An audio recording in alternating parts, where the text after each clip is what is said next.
말씀을 전합니다. 기독교 신앙에 있어서 중요한 교리들이 많이 있는데요.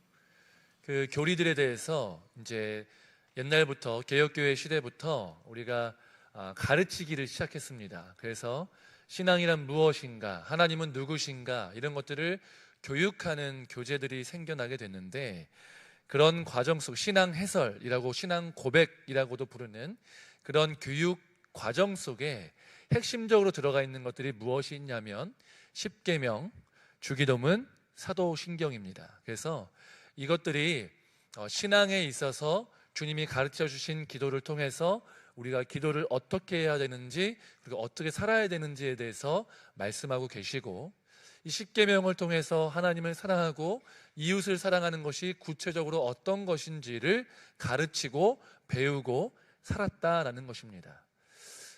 그것과 함께 또 중요하게 배웠던 것, 교육이 되었던 것은 무엇이냐면 바로 오늘부터 함께 나누고자 하는 이 사도신경이라는 것입니다. 사도신경은요, 십계명, 주기도문과는 조금 다릅니다. 왜 다르냐면 일단 성경 자체의 본문이 존재하지 않습니다. 주기도문은 마태복음 6장에 기록이 되어 있고, 또 십계명은 20장 출애굽기에 기록이 되어 있는데, 이 사도신경 자체는 성경에 기록되어 있는 것은 아니다. 그러면 중요하지 않느냐? 혹은 누가 만들어낸 것이 아니냐?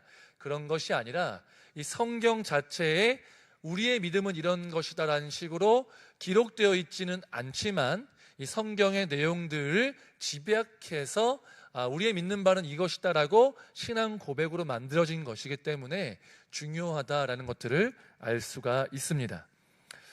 그렇기 때문에 저희가 이제 금요기도회나 오후 예배 때 십계명과 주기도문을 나눴지만, 그리고 나서 이제 사도신경을 오늘부터 전체적으로 나누고자 하는데요. 오늘은 그 전체적인 개관을 하고자 합니다. 믿음은요, 기독교 신앙에 있어서 매우 중요한 것입니다. 우리가 구원받는 것은 믿음으로 구원을 받는다는 것이죠. 그러면 믿음으로 구원을 받는데 중요한 것은 믿음의 크기, 또한 믿음의 확신, 얼마나 깊이 믿느냐, 이것이 중요한데, 사실은 이것보다 더 중요한 것은 무엇이냐면 우리가 믿는 바가 무엇인지를 확실히 하는 것입니다. 그러니까 우리가 열심히 믿어요. 열심히 믿고 정말 확신에 차서 믿었는데 그 믿음의 대상이 잘못되어 있다면 그 믿음은 돌이키기가 어려울 정도로 망가질 수 있다는 것이죠. 그렇기 때문에 믿음에 대한 확신을 갖고 깊이 믿기 이전에 우리가 믿는 바가 무엇인지, 이게 믿을만한지 믿을만하지 않은지를 점검해 보는 것이 중요하다라는 것입니다.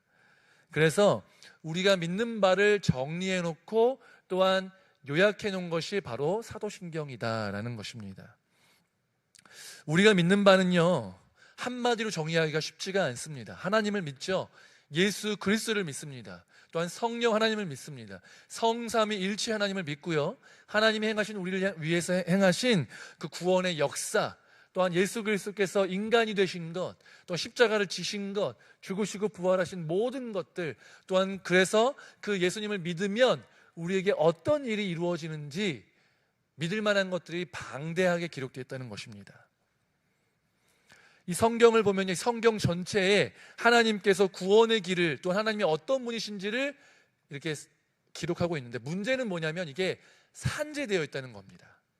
산재되어 있기 때문에 이 하나님에 대해서, 또한 믿음에 대해서 정확하게 알기 위해서는 이 성경을 잘 알아야 되는데, 문제는 이 성경을 잘 알려면 1년이면 되냐, 2년이면 되냐, 3년이면 되냐, 그렇지 않다는 것입니다. 이 믿음이 오랜 시간이 지나도 성경 전체를 깊이 아는 것은 쉽지 않다는 것이죠. 그러면 그때까지 우리의 믿음이 우리가 무엇을 믿는지 확신하지 못한 채로 믿어야 하는 것이냐라고 물을 수 있겠죠. 그게 아니라, 그러기 때문에 성경을 깊이 오랜 시간 동안 알아가기 이전에 우리의 믿음이 아직 초보일 때, 혹은 초보가 아니라 할지라도 성경을 완벽하게 알기 이전에 우리가 믿는 바가 무엇인지를 정확하게 알아야 되는데, 그것을 알려주는 가장 큰 개관이 무엇이냐, 바로 사도신경이다라는 것입니다. 이 사도신경은요, 성경 전체에서 우리가 믿는 바가 무엇인지를 정리한 것이기 때문에 성경을 기반으로 작성이 되었습니다. 그런데 우리가 예배 때마다, 사실 대부분의 교회에서 예배 때마다 사도신경이 고백이 되거든요. 그런데 어렸을 때부터, 주일학교 때부터 우리가 사도신경을 고백하고, 또한 또 예배 때 주기도문을 고백하기도 하는데요, 이 사도신경을 고백할 때 우리가 많은 경우에 암송을 하고 눈을 감고 또 이제 다른 사람들이랑 맞춰서 고백을 해야 되다 보니까 이게 빠르게 지나가잖아요. 그러다 보니까 이게 어떨 때에는 습관적으로 주문처럼 외워지는 경우가 생각보다 많다는 것입니다. 그래서 사도신경을 고백하면서도 이게 우리의 믿는 바고, 우리가 무엇을 믿는지에 대해서 재고하면서 다시 한번 마음에 새기면서 고백하기보다는 남들에게 맞춰서 따라서 고백하기에 급급해서 이렇게 고백할 때가 많이 존재한다라는 것입니다. 그런데 우리는 이 신앙 고백, 사도신경을 통해서 신앙을 고백할 때 사실은 우리가 무엇을 믿는지를 마음에 되새기는 시간이 되어야 한다라는 것입니다. 그래서 사실 이 사도신경을 고백할 때는 많은 분들이 그렇게 하시겠지만, 눈을 감아도 상관이 없지만 눈을 떠서 사도신경의 그 내용이 무엇인지를 보고, 화면을 보든지 성경책에 기록되어 있는 사도신경의 그 내용을 보면서 읽음을 통하여서 우리가 믿는 것이 무엇이구나 라는 것들을 다시 한번 새길 필요가 있다. 그래서 그 믿음을 진짜로 고백하면서 하나님 앞에 예배를 드릴 필요가 있다라는 것입니다. 이제 오늘부터 몇 주간 동안 사도신경을 살펴볼 텐데, 함께 이 사도신경을 살펴봄을 통해서 우리가 믿는 것이 무엇인지를 확인하고 더욱더 확실한 믿음 가운데 거하시며 하나님을 사랑하실 수 있는 저와 여러분 되시기를 주님의 이름으로 축복합니다. 여러분, 그리스도인과 믿음은요, 불가분의 관계입니다. 떨어질 수가 없습니다. 믿음이 없이는 아무도 그리스도인이라 칭할 수 없다라는 것이죠. 믿음은 믿음을 통해서 우리의 영혼이 그리스도와 연합하게 하는 귀중한 통로입니다. 믿음이 없으면 우리가 그리스도인이라고 할 수 없죠. 우리는 믿음을 통해서 하나님과 언약 관계 가운데 들어가게 되는데요, 하나님은 우리와의 관계를 무엇으로 표현하냐면 결혼에 빗대어서 표현하기도 합니다.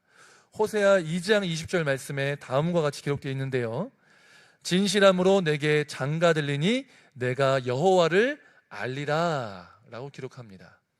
이 말이 가리키는 의미는 무엇이냐? 바로 우리가 하나님을 믿음으로 말미암아, 예수 그리스도를 믿음으로 말미암아 우리가 하나님과 언약 관계에 들어가게 되는데, 이 관계가 마치 결혼과의 관계와 비슷하다. 성삼위일체 하나님이, 삼위일체 하나님이 온전한 연합에 들어가셨던 것처럼 우리가 하나님을 믿을 때, 예수 그리스도를 믿을 때 우리가 이 성삼위일체 연합 가운데 함께 들어가 우리가 하나님과 연합된 자, 그리스도인이 된다라고 말씀하시는 것입니다. 그래서 우리는 세례를 받을 때도 하나님을 믿는지 안 믿는지에 대해서, 또 어떤 하나님을 믿는지에 대해서 세례 문답을 통해서 그 사람의 신앙을 확인하고 그들의 믿음이 확고해지도록 돕는 것이죠. 그렇기 때문에 믿음은 너무나도 중요한 것입니다. 근데 구원을 받을 때, 시작할 때만 이 믿음이 필요하고 중요한 것이 아니고요, 믿음을 통해서 구원을 받은 우리, 그리스도인이 된, 이미 신앙생활을 한 지 몇 년이 지났고 10년 지났고 20년, 30년, 40년이 지난 우리에게도 믿음이 필요하다는 것입니다. 왜? 신앙생활 자체가 무엇이냐면 하나님을 믿음으로 말미암아 매일의 삶 속에서 하나님을 의지하는 삶을 살아가는 것이 신앙생활이기 때문에 그렇습니다. 구원을 받기 시작할 때에만 믿음이 필요한 것이 아니라 오히려 점점점 더 믿음이 더욱더 필요한 인생이 되는 것이 바로 신앙생활이다. 그렇기 때문에 믿음은 우리 그리스도인에게 절대로 뗄래야 뗄 수 없는, 인생에 있어서 가장 중요한 것이 믿음이다라는 것입니다. 그렇기 때문에 예수님의 제자된, 그리스도인 된 우리는요, 우리의 믿음의 대상이 되시는 하나님, 또 예수님, 성령님, 그 삼위일체 하나님이 어떤 분이시고 어떤 일을 행하셨는지를 명확하게 알고 매일매일 또한 매 주일마다 예배 때마다 그 하나님을 고백함을 통해서 우리의 믿음을 점검하고 다시 한번 확고히 하는 것이 반드시 필요하다는 사실을 기억할 필요가 있습니다. 사도신경이라는 이름은 왜 그렇게 붙여졌는가에 대해서 고민해 볼 필요가 있는데요.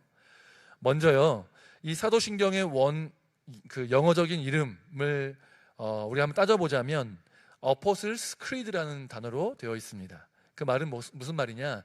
어포슬은 사도란 뜻이고요. 크리드는 신조, 신념, 교리라는 의미입니다. 그 말은 사도들이 고백했던 어떤 신조와 신념, 신앙의 고백, 이것이 바로 사도신경이라는 것입니다. 그런데 왜 사도라는 이름이 붙었는가? 이에 대해서 약간은 신비롭고 전설 같은 이야기가 있습니다. 주후 4세기에요. 루피누스라는 사람이 사도신경에 대해서 주석을 썼습니다. 그러니까 해설을 쓴 거죠. 그러면서 그 사람에 의해서 왜 사도신경이 사도란 이름이 붙었는지에 대해서 그 사람이 이제 얘기를 하는데요. 주후 70년경에 예루살렘 이 성전이 로마군에 의해서 파괴됩니다. 이 파괴된 이후에, 여기까지는 명확한 사실이고요, 그 이후에 전설에 의하면 사도들이 모여서 자기들이 믿는 믿음의 도리를 우리가 한번 정해서 이 믿는 신자들이 믿음이 더욱더 굳건해질 수 있도록 돕자라고 결의를 했다는 겁니다. 그러면서 베드로가 이 수제자이기 때문에 먼저 시작을 했다는 거죠. 우리 하나님 아버지가 전능하시고 천지를 만드신 분이시라는 것을 나는 믿습니다 라고 베드로가 고백을 했다고 합니다. 그러자 안드레가 그 다음에 그 외아들 우리 주 예수 그리스도를 믿습니다 라고 고백을 했다는 겁니다. 그리고 나서 제자들이 돌아가면서 한 구절 한 구절 한 고백씩 이제 고백을 해서 오늘날에 이 사도신경이 완성되었다라고 이제 전설이 내려온다는 것이죠. 그게 바로 루피누스의 주장입니다. 근데 우리 성도님들 너무 이제 순수하시고 믿음이 좋으셔가지고 아 그렇구나 이렇게 이해하실 수 있겠지만 이것은 전설이고요. 사실은 허구입니다. 허구. 사도신경이 허구라는 게 아니라 이름이 왜 사도가 붙었느냐에 대해서 사도들이 한 문장씩 고백을 했기 때문에 사도신경이 되었다라는 것은 이 사람의 추측이었다는 것이죠. 왜 그러냐? 여러분, 성전이 멸망한 후에 모였다고 하는데요, 이 성전이 멸망하기 전에 야고보 사도가 생각보다 이른 시간에 순교를 하게 됩니다. 그렇다는 얘기는 사도들이 모여서 신앙 고백을 할 때 12명이 다 될 수가 없다라는 것을 의미하고요. 이 AD 70년경이 되면요, 이 제자들이 대부분의 나이가 70세 전후가 됩니다. 그리고요, 이 사도들은요, 각자 흩어져서 이 아시아와 또한 유럽과 이런 교회들이 흩어져서 제자들을 키우고 거기서 말씀을 전하는 사역들을 감당하고 있을 때입니다. 어떤 사람들은 붙잡혀서 죽임을 당하고 어떤 사람들은 교회에서 말씀을 전하고 유배를 당한 사람도 있고 여러 가지가 다 따로 있기 때문에 예루살렘에 모여서 한 곳에 모여서 사도신경을 만들었다고 보기가 쉽지 않습니다. 실제로 15세기의 여러 학자들에 의해서 이것은 사실이 아니라는 것이 증명이 됩니다. 그러면 왜 사도신경으로 불리느냐? 이것은요, 사도들이 만들었기 때문에 사도신경이라고 불리는 것이 아니라 이 사도신경이라는 신앙의 고백이 사도들이 성경에서 예수님께 대해서 신앙 고백을 한 것을 기반으로 만들어졌기 때문에, 그렇기 때문에 사도신경이라고 불리는 것입니다. 성경에 보면요, 이 제자들이 예수님에 대해서 신앙을 고백을 하는 장면이 몇 가지가 나오거든요. 그 중에서 가장 유명한 장면이 오늘 말씀에 나오는 마태복음 16장 16절에 베드로가 고백하는 장면입니다. 이 말씀을요, 함께 읽어보도록 하겠습니다. 마태복음 16장 16절을 함께 읽겠습니다. 마태복음 16장 16절을 함께 읽겠습니다. 그냥 성경책 보고 읽겠습니다. 시몬 베드로가 대답하여 이르되 주는 그리스도시요 살아계신 하나님의 아들이시니이다. 아멘. 도마는 또 어떻게 고백했냐면요, 나의 주님이시요 나의 하나님이시니이다 라고 고백하는 장면이 기록되어 있습니다. 이 사도들의 고백은요, 예수님께서 우리의 구원자 되시고 나의 주님이시라는 것들, 하나님의 아들이심을, 또한 성삼위 일체 하나님이심을, 삼위일체에 대해서 얘기하진 않지만 예수님이 하나님의 아들이심을 얘기하면서 하나님 한 분이시지만 세 분이신 하나님을 이야기하고 있는 것입니다. 그렇기 때문에 이러한 신앙의 고백, 이 위에 사도신경이 만들어졌습니다. 사도신경이 모체가 되는 것은요, 170년, 180년경에 로마 교회에서 세례를 위해서 만들어진 로마 신조라는 것입니다. 이것은요, 사람들에게 세례를 받기 원하는 사람들을 불러서 아침에 교육을 시켜서 부활절 아침 세례식을 베풀 때 세례 후보자들에게 성부와 성자와 성령에 대해서 신앙을 다음과 같이 문답을 하고 세례를 베풀었습니다. 문답으로 이루어졌습니다. 질문하고 대답하는 것이죠. 당신은 전능하신 하나님 아버지를 믿습니까? 라고 물으면 이 사람은 네, 믿습니다. 당신은 성령으로 동정녀 마리아에게서 나시고 본디오 빌라도의 치하에서 십자가에 달려 돌아가신 후 3일 만에 죽은 자 가운데서 다시 살아나사 하늘에 오르시고 아버지 우편에 앉아 계시다가 산자와 죽은 자를 심판하러 오실 하나님의 아들 예수 그리스도를 믿습니까? 라고 물으면 네, 믿습니다 라고 고백합니다. 당신은 성령과 거룩한 교회와 몸의 부활을 믿습니까?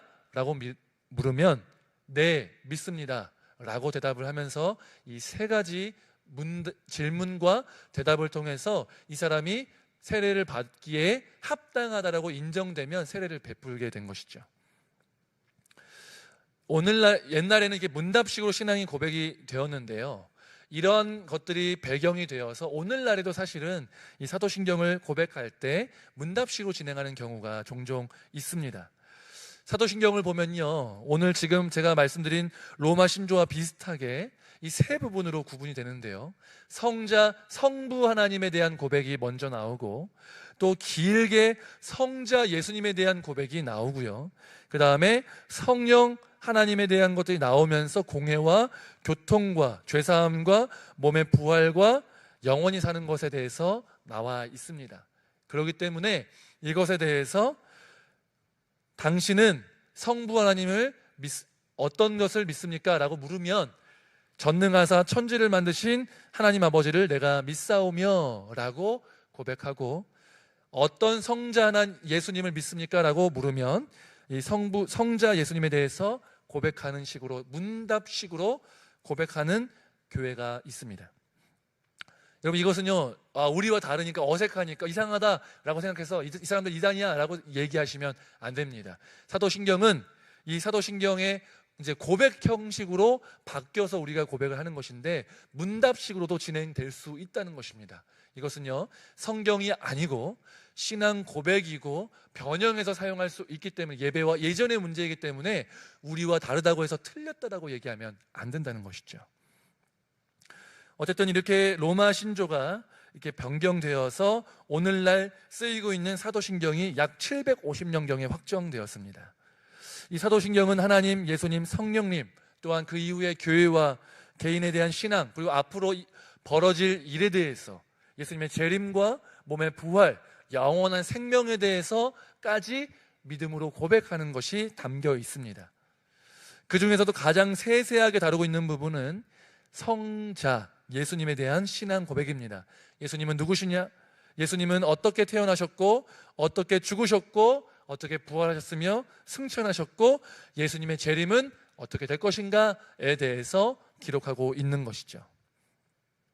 사도신경은 이렇게 신앙의 대상인 성부 하나님, 성자 예수님, 성령 하나님에 대해서도 구분되어 있지만 시간 순서상으로도 구분이 되어 있습니다. 창조, 그리고 예수님을 통한 구속, 또한 그 구속의 역사가 우리에게 지금 임하셔서 교회를 이루고 있는 것들, 또한 앞으로의 일들, 예수님의 재림과 또한 부활과 또 영원히 살 것들, 이렇게 시간 순서로 고백이 되어 있는 것이죠. 사도신경은 이렇게 구성되어 있습니다. 사도신경은요, 아까도 말씀드렸지만 성경에 그대로 기록되어 있는 것이 아니라 성경의 내용을 집약해서 요약해서 이렇게 만들어진 것인데요, 이 사도신경에 대해서 루터가 이렇게 이야기하고 있습니다. 사도신경은 우리나 초대 교부가 고안해낸 것이 아니다. 마치 꿀벌들이 온갖 아름다운 꽃에서 꿀을 모으듯이 위대한 사도들이 전해준 성경의 가르침을 오묘하게 요약한 것으로 어린이들과 순수한 기독교인들의 믿음의 유익을 위해서 만들어진 것이다 라고 고백합니다. 마치 꿀벌이 각 꽃에 있는 그 꿀들을 다 모아가지고 그 꿀의 정수가 모인 것처럼 우리의 믿음의 정수가 사도신경 안에 담겨 있다라고 고백하는 것이죠. 칼빈은 이렇게 고백합니다. 조금 더 어려운데요. 사도신조는 우리의 구속의 중요한 점들을 간단하게 요약하여서 그리스도에 대해서 우리가 유의해야 하는 일들을 일일이 분명하게 보여주는 일람표와 같은 구실을 하고 있습니다. 나는 신조라고 부르지만 그 저자 문제는 전혀 고려하지 않습니다. 고대 저술가들은 이 신조의 저자를 사도들에게 돌리는 점에 상당히 많은 의견이 일치가 됩니다. 사도들이 공동으로 써서 발표했다거나 그렇지 않으면 그들이 전한 가르침을 충실히 수집하며 요약한 것이므로 넉넉히 사도들의 이름을 붙일 만하다고 생각합니다. 사도신조가 어디서 유래되었든 교회의 초창기, 즉 사도시대의 모든 사람이 이구동성으로 그것을 공적 신앙 고백으로 인정했다고 나는 확신합니다 라고 고백합니다. 누가 만들었는지가 중요하지 않다는 것입니다. 누가 만들었는지가 중요한 것이 아니라 이게 성경적이냐, 하나님을 올바로 나타내고 있는 것이냐, 믿을 만한 것이냐 라는 것에 비추어 보았을 때 이 사도신경은 옳다라는 것입니다. 우리가 하고 있는 신앙생활이 성경적이냐를 물을 때 이 신앙 고백대로 사도신경대로 우리가 하나님을 믿는다면 우리의 신앙생활이 옳다라고 볼 수 있다는 것이죠. 그러면 사도신경의 개요가 이런데, 그러면 사도신경은 우리가 왜 고백해야 되는지 한번 알아볼 필요가 있다는 것입니다. 두 가지에 의해서 사도신경을 고백하고 이 사도신경을 통해서 우리가 예배 때 우리의 신앙을 자꾸만 되새기고 확인할 필요가 있다는 것입니다. 첫 번째로 성도들의 아름다운 연합을 위해서 이 사도신경이 고백이 되어야 한다는 것입니다. 여러분, 우리가요 지금 이 자리에 많은 사람들이 모여 있잖아요. 그렇죠? 남자와 여자가 있고 또 이 자리에는 이제 어린아이들이 없지만 밑에서 우리 유치부 아이들도 있고요. 또 유년부 아이들도, 아동부 아이들도 있고 청소년부가 있고 또 청년들도 곧 예배를 할 것이고 또 장년들과 어르신들이 다 여기서 예배를 드리잖아요. 근데 우리가 한 교회라고 우리가 모였습니다.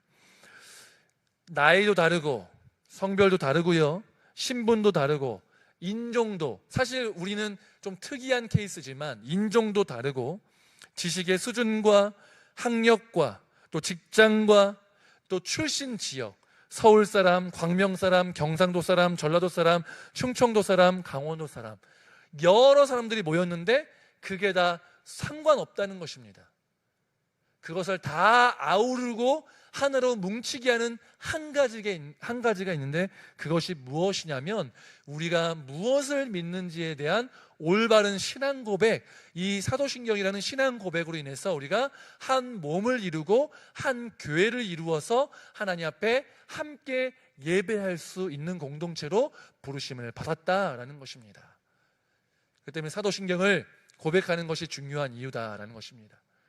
사도신경을 똑같이, 그러니까 완전히 어구까지, 완전 자구까지 똑같이 고백하는 것이 중요하다는 것이 아니라 그 내용, 하나님을 천지를 만드신 하나님을 믿는 것, 우리를 구속하신 그 예수님을 믿는 것, 우리로 하나를 묶으신 성령님을 믿는 것, 공교회를 믿고 몸의 부활과 예수님의 재림과 영원히 사는 것을 믿는 이 신앙의 가장 토대가 되는 이것을, 신앙 고백을 믿는 믿음 안에서 우리가 한 몸을 이룰 수 있다는 것입니다. 생각도 다르고요, 말투도 다르고요, 나이도 다르고 다 다르지만 이 신앙의 하나 되게끔 하는 이 공통된 신앙 고백으로 인해서 우리가 함께 모여서 한 몸이라고 부르고 함께 예배할 수 있다라는 것입니다.